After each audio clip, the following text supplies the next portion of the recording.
Здравейте, приятели! Добре дошли в канала на Целокупна България.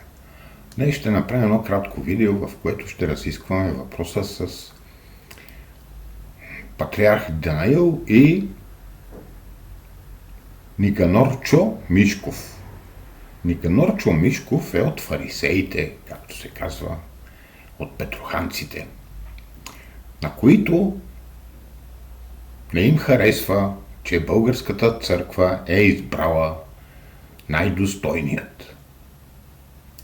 И те сега искат да направят разкол в църквата.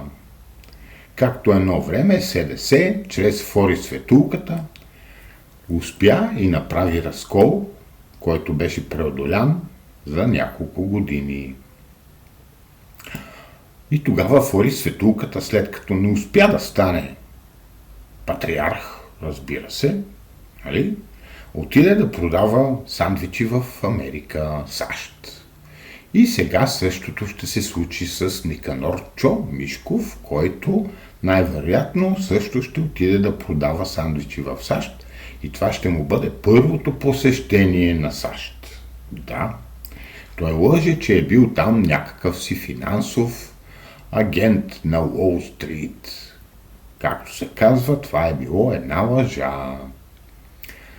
И Никанорчо Мишков, по данни на Българската църква, е завлякал 1 милион. За 1 милион евро няма отчетени фактури. Значи паричките са били откраднати, той се е погрижил за себе си. А може би и за негови приятели. Кой знае? И така, драги приятели, фарисеите пак са се задействали.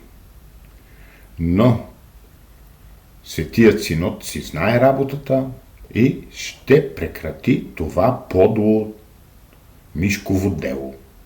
Пожелавам ви приятен ден и помнете, България е една, грижете се за нашата родина.